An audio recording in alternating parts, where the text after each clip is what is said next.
Welcome in to another edition of Where the 99 Lead. I'm Andrew Joyce, your host, and Where the 99 Leads, it's a program brought to you by the University of Pikeville, where we talk about the historic 99 steps that lead to the University of Pikeville campus, but also lead from campus into the community and into the world.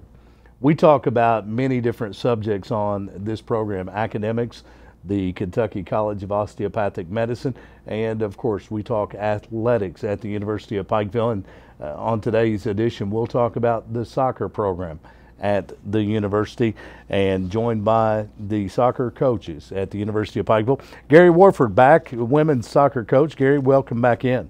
Glad to be back, Andrew. Thank you. And of course, for those that are just tuning in and they have never met Gary Warford, let's get a little background on you. Let's talk about where you come from. Born and raised in Richmond, Kentucky. Spent 6 years active duty in the Navy, another 4 years inactive in the Air National Guard. Went back to college, finished my 4-year degree, and became a high school teacher, and then somehow wound up at the University of Pikeville coaching women's soccer and also being a professor on campus. How about that? And of course, we've got to talk about soccer. Soccer has not been a native sport to the Commonwealth of Kentucky. It seemed to come along lately, as it has to the United States. Around the world, soccer is the game, the #1 sport worldwide. But in the United States and in the Commonwealth, it's been slow arriving. Let's talk about where you picked up the game. While I was in the Navy, it seemed like every little country and every port we'd stop in, they were playing the sport that I had no exposure to in high school, because back then soccer was considered a communist sport. Sure. Nobody played it. Right. But every little place we went to played soccer, and me being the bookworm I was, I went to the library, started reading up on everything I could read up on, started playing, pick up games, and then started getting into it. Sure. And found a love for that as well. You're also a professor at the University of Pikeville, part of the faculty. Let's talk about what you teach. I'm an assistant professor of education. I teach diversity in the classroom and social studies for the classroom teacher. Very good. And we'll talk about how that relates to your coaching soccer as well. Also, an old friend, men's soccer coach at the University of Pikeville, Adam Johnson, joins us now. And Adam, let's talk about your background. I'm pretty familiar with it. You and I go back a long time. When you were just a youngster starting to play organized sports. But let's talk about your background, how you arrived at the university as a student, as a player, and how you've arrived in this coaching position. Well, soccer has always been in the roots. I think most youth start playing soccer, but it kind of gets lost in translation, especially in Eastern Kentucky. So kids go and explore other sports such as baseball, football, basketball. But I think right around the time of high school, I came back to it, started to get more into it, and followed through college. And I went and checked other schools, but really, I didn't. Everywhere else kind of didn't really feel very comfortable to me. Sure. UPike always felt like home. Well, Pikeville College when I first started. Right. Yeah, it's been a great ride, and I love the small classroom feel, and I just love Pikeville in general. Of course, you played soccer at Pikeville College and had quite a career. These are two programs that are still in their infancy. When you look at other programs around the Mid-South Conference, these are two very young programs that are still finding themselves. And Gary Warford, I'm going to ask you, on the women's side, what's been the biggest win in your career while you've been coaching women's soccer? We went to Benedictine University in Springfield, Illinois last year. Right. And had all the odds against us. It's a really good team. They usually finish the top of their table at their conference. Sure. And went in and scored a goal in the 12 seconds into the game, held on to the lead 1-0, and got the big road victory after a 12-hour bus ride. A 1-0 win. Yes, sir. And an upset win. That's tremendous. Adam Johnson, your career's been brief, but let's talk about the biggest win. Well, I would say it'd probably be Georgetown. That was our. Hang on. I'm going to stop you right there. Okay. Because any time that we beat Georgetown, it's a big win. Yeah, well, especially with men's soccer, because actually before this past season, we had never even had a conference win. Sure. So to be able to beat St. Catherine before I started coaching, and then have Georgetown be our last not home game, but our last conference game, and to be able to beat them in double overtime. Was really special, and I'm glad I got to share it with Coach Woodford as well. He was on the sideline with me. Very good.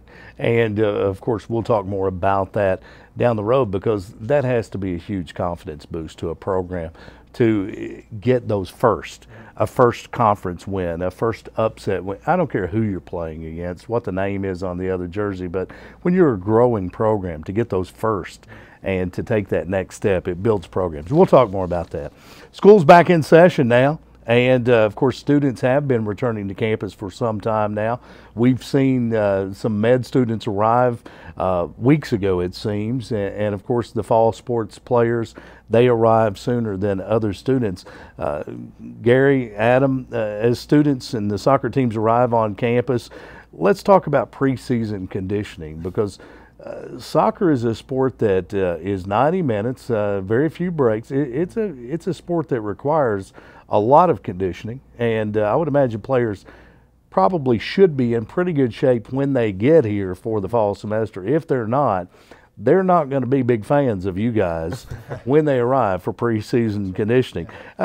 Gary, if you could give us a rundown of what a typical day of preseason conditioning is like. Well, I would add that in addition to our players reporting in good shape, yes, our coaching staffs are also having to work on their physical fitness as well, because it's pretty demanding. Sure. I mean, our kids show up around 5:30 in the morning. That means I'm there at 4:30 getting ready. So right. It's definitely a demanding position. Wow. Yeah, but we get started for our tour-a-days at 5:30, and it's mainly technical fitness, and then we work on some small-sided activities, and then in the afternoon sessions we have a full team session working on tactics. Wow. So 2 a day, and those last how long?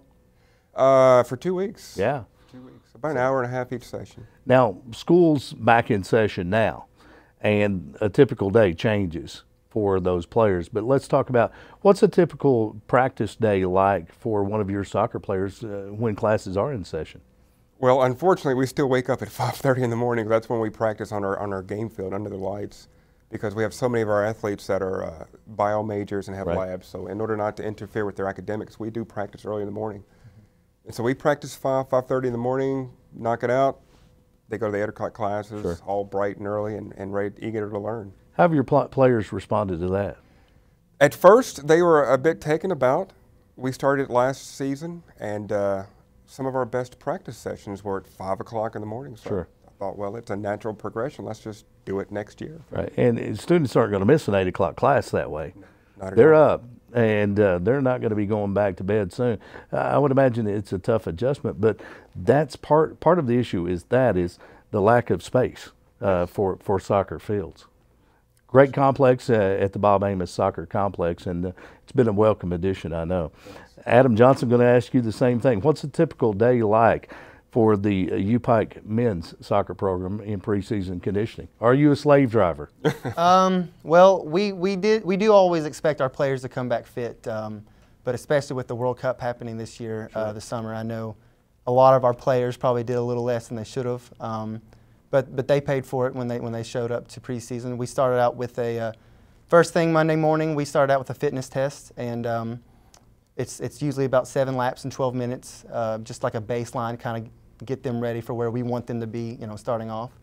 And then after that, we usually go into an 11 a.m. Weightlifting session, and we do that at Hoops, and we've been very proud to be able to use that, and the football team's been great with sharing their hectic schedule 3 days with us to try to get in there. Sure. So, and then after that, we go to more tactical about 5:30 after the women's team. Kind of the same setup, just a little different, but so far it's been great. Very good. And how did your team report for the fall? You say that they pay for it when they get back if they're not in shape. Yes. Overall, give your team a grade. How well conditioned were they? I'm going to get them the benefit of the doubt and give them a B-. Okay. And now that classes are starting, where are they now? They're still not to where we want necessarily, but to be in season, I would say close to an A-. We've really been pushing them as far as conditioning, sprints, as well as tactically. So they've been working. So very good, very good. And the World Cup. I'll ask both of you guys, how important is that? Because the World Cup takes center stage. worldwide. It's on SportsCenter. It's on ESPN, and much like the Olympic Games draws the interest of the average sports fan who follows the NFL or Major League Baseball or the NBA, who maybe aren't huge soccer fans. They become soccer fans every 4 years during the World Cup. How important is that to growth of the sport? At the grassroots level, Yes.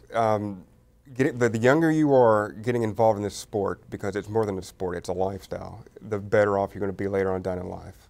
And this year's World Cup with the United States having the success that they did, getting out of the group of death, Sure. and having millions of fans in the United States themselves just cheering them on at the grassroots level, it really reveled them in people to increase their fan base. So I think that for soccer as a whole in the United States, it was a great benefit, the fact that we progressed from the last World Cup to this World Cup, but at the grassroots level, it's really sparked a new interest in the sport.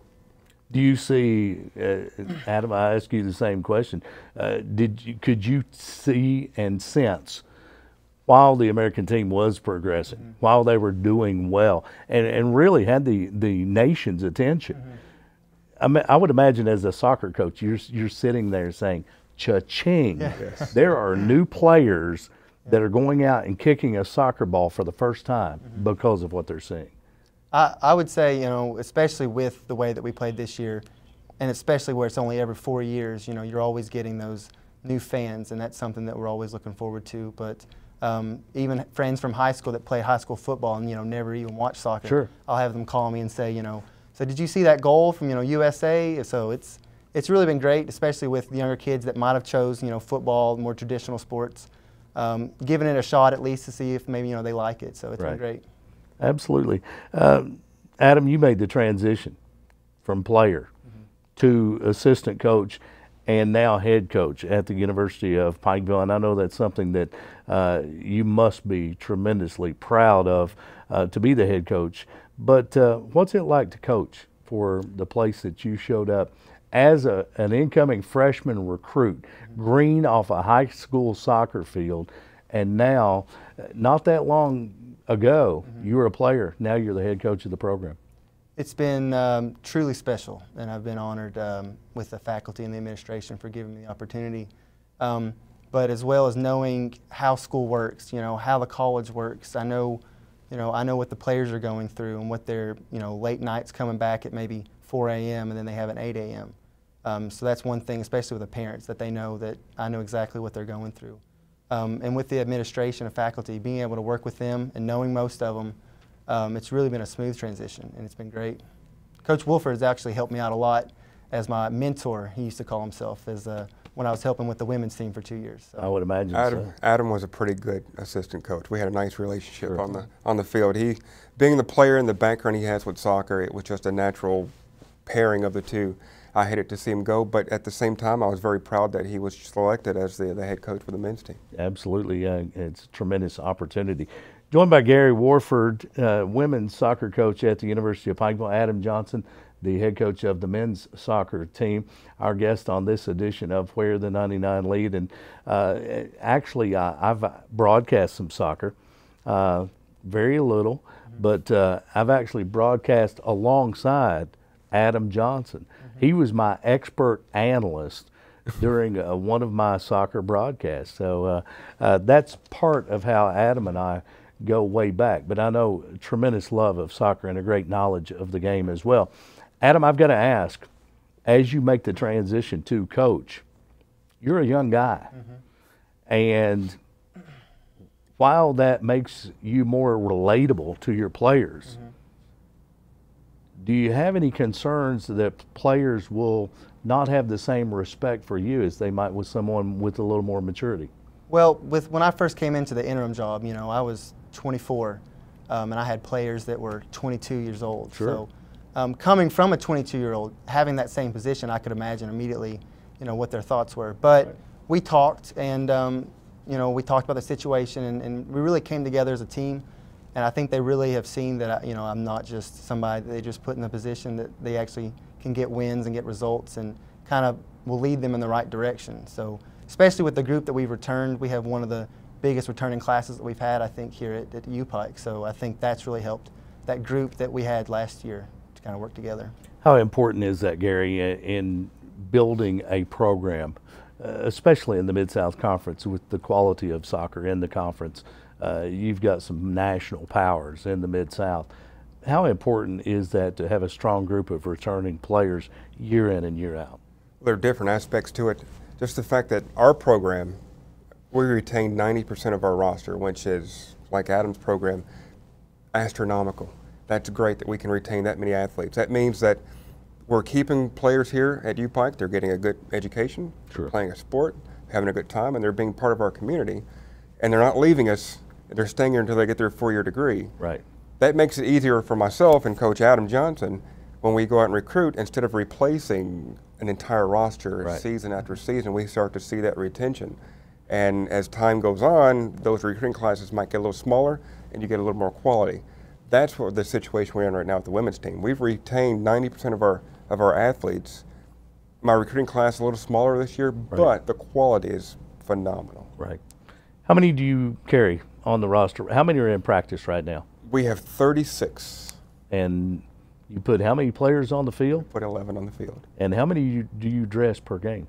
Home games will dress everyone. Okay. We have a travel roster of 21. Okay. That's based off performances in practice sessions. In a year like this, you have a stronger retention rate and you have more returning players. And you mentioned you had a smaller recruiting class this year. How many recruits this year? We signed 12 players. What's that process like for you, and how has it changed since year one of your coaching the women's soccer team? Well, the process is an ongoing one because it's a learning experience each time with each group that comes up because each class is a little different.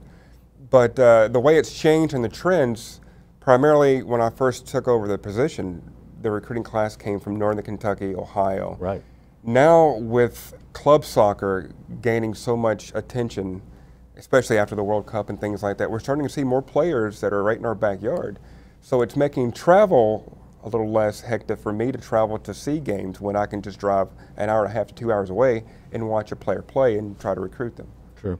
Adam Johnson, I'll ask you the same question about the men's program. You're a newcomer to the job, and obviously you'll want to develop your own team, and that team will have your identity of players that you've recruited.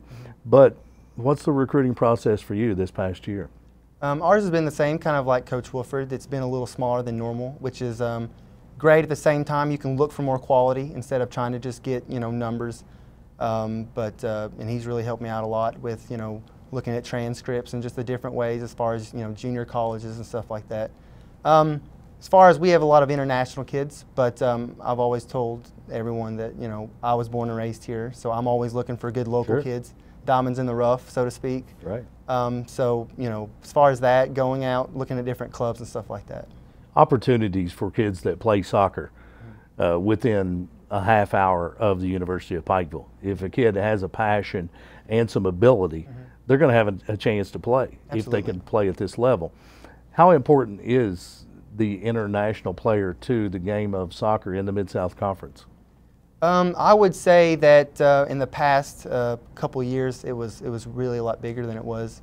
You see that number kind of getting smaller and smaller. I think with the World Cup bringing more and more people to the game, you see bigger numbers of Americans coming up in the game, college soccer, which is great. But at the same time, we love having our kids. They bring a culture to our team. They're all great athletes, great students. So it's been great. Gary, do you have the same mix on the women's side with the international players? Not so many as Coach Adam Johnson does for the men's team. We have 2 young ladies from Brazil and 1 from Monterrey, Mexico. So Right. we have 3. How does that help the players that are from Northern Kentucky, from Ohio, from here in our backyard, the players that have played here, and then they play against players who have international experience? How does that help, maybe each way? Well, that blending of culture is awesome. It's more than just on the playing field. It's music, it's food, it's every element of culture that brings into the sport. So it's definitely a benefit to not just the sport itself, but for the players themselves as growing up as people. Very good. And of course, we talked with some of the faculty members, and you being one of those, there's a strong push to experiential learning. And they're learning a lot about the world just by spending time around their soccer teammates. And that goes for both the men's and women's program. Coach Gary Warford, season openers coming up. You've been on the road. Let's talk about the home openers. We play Salem International on the 4th, September 4th. Salem International, strong soccer team? Traditionally pretty strong physically. As far as tactically goes, I think we match up quite well. Very good. Adam Johnson, your opener? Same as the women, Salem International. And the date again for that? September 4th. September 4th, the Bob Ampus Soccer Complex? Yes, sir. And we want to invite everyone out to check out the Bears men's and women's teams. Gary Warford, head coach of the U-Pike women's soccer team. We've talked about in years past, you had a strong recruiting base from Northern Kentucky, and it seemed you had a core of your team that was from that Northern Kentucky and Cincinnati, Ohio area. Let's talk about the strength of this year's teams. Where are those strengths? Where do they come from? And what could the fans look forward to seeing? Well, if we took a map of the United States, or just the state in general, it would look like I literally just threw darts and wondered where it went, and that's where I'm going to go and recruit. There's really no centrum for where we went to our recruiting. It's pretty much all over the state. Right. I have a couple of young ladies from Richmond, Kentucky, one from Frankfort, a couple from Northern Kentucky, and then a few right from our backyard in Grayson, Kentucky. How is recruiting changed for you in your time as a U-Pike women's soccer coach, as opposed to going out year one? And we've already talked about these programs in their infancy. These are young programs, growing programs. How is the University of Pikeville and the University of Pikeville soccer program received by potential recruits now as opposed to then? When they see that U-Pike car pull up to a tournament, they want to know where their coach is because they want to come talk to me. I've had parents chase me down. Are you Coach Warford from the University of Pikeville? We want to have a talk with you. Here's my daughter. She's a junior. She's interested in attending the University of Pikeville. That brings smiles to my face. Sure. Here's my card. Here's my information. Let's set up an interview with you and bring you on campus. What is the draw? Why did they see the U-Pike car and they want to know where Coach Warford is? Because the University of Pikeville is one of the fastest growing institutions in the South. And the fact that we are growing as a city, the city of Pikeville is still one of the fastest growing cities in the state of Kentucky. A lot of opportunities here. Yes, definitely. The soccer field, of course, the classrooms, the School of Osteopathic Medicine, the School of Optometry. There's a lot going on here at the University of Pikeville. I think the word's getting out. It is getting out. Throughout the Southeast, and that has to help the soccer program. Adam Johnson, what will be your team's strengths this year? Our strengths this year is, in the past, Pikeville College U-Pike has been much more defensive. We've looked to kind of, say we go up to powerhouses such as Lindsay. We look to more try to get a draw. Sure. Not necessarily going to look for that goal. But this year we've got the guys to actually go at teams, pressure them high, kind of make it difficult for maybe their back line. So we're really looking to turn some heads in our conference. And we just got picked dead last in our conference right along with the women, so we're kind of excited about that, turn some heads. Yeah. Programs in their infancy, and again, picked to finish, I think, 8th in the Mid-South Conference. Not a lot of respect shown for these young programs. What type of player does it take for you to be able to change your strategy to go from being a defensive team that's playing for a draw to a team that's going to be in attack mode and try to get out and score those early goals? What type of player changes that?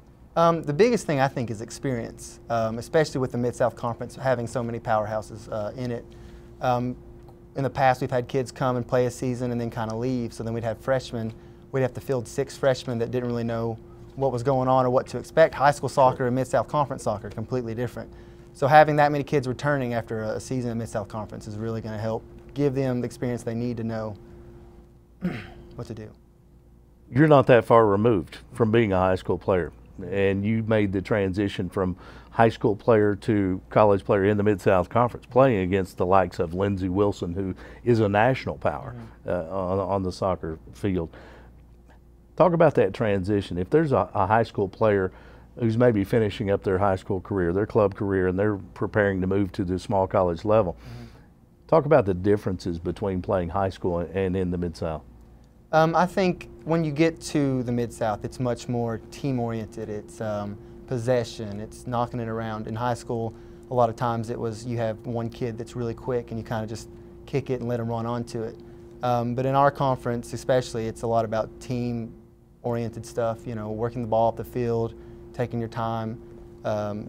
Really just, it's really a big difference, really, the speed of play and stuff Sure. like that. More physical game? More physical, bigger guys. You know, we've got a guy on our defense that's 6'6", so Wow. yeah, going up against big guys. So Yeah, more physical game, and of course the speed level changes at every level. Adam Johnson, head coach of the U-Pike men's soccer program. Gary Warford, women's head soccer coach as well. And we're looking forward to the home opener September 4th at Bob Amos Soccer Complex, and we want to be there. We want you to join us there to get out and support these coaches and their teams in the upcoming season as they look to make some noise in the Mid-South Conference. Gary Warford, we talked about it early on. Yes, you're a soccer coach, and you have a love and a passion for soccer, but also you're a member of the faculty. And being a professor at U-Pike, how does that help when you're talking with your players and advising them about academics and scheduling and conflicts in the classroom and tests and things like that? Well, like Coach Adam alluded to, the fact that he's 24, just out of college, he can connect with them, you know, knowing that they're staying up late studying and all that good stuff. I'm doing the same thing. I'm still working toward my doctorate. I'm teaching classes. I understand the struggle is real when you have to get up at 5 o'clock in the morning to perform in your practice sessions and then make your 8 o'clock class. So they know, my athletes know that my door is always open. They want to have a chat with me and talk about academics. It's always open. If they need additional assistance in the classroom, we have study hall 3 nights a week for an hour and a half. So they know that being a faculty member, my ears and eyes are all around campus because all the professors know who I am. Sure. And they can contact me quite easily. Absolutely, and I would imagine they take a great deal of confidence in the fact that you are a faculty member, and if they have an issue, whether they're having trouble in class, whatever, they can come to you with that problem as well with a great amount of confidence. Most definitely. Absolutely. I know both of you guys have the best interest of your players at heart, whether it's on the field or in the classroom. Coach Adam Johnson, best of luck during the upcoming season. We wish you well and the men's program, and Gary Warford to the women's program as well. We want to see a successful 2014, and it's time to turn the heads of the Mid-South Conference and whoever came up with these rankings, these preseason rankings. We're throwing them out. Come out and see this team. September 4th, Bob Amos Soccer Complex. Go to upike.edu and you can find the complete schedule for both the men's and women's soccer teams. Get out and support these guys and the teams. And we say, go Bears. You've been tuned to Where the 99 Lead. It's a program brought to you by the University of Pikeville, the leading university of Central Appalachia. On behalf of the University of Pikeville, I'm Andrew Joyce.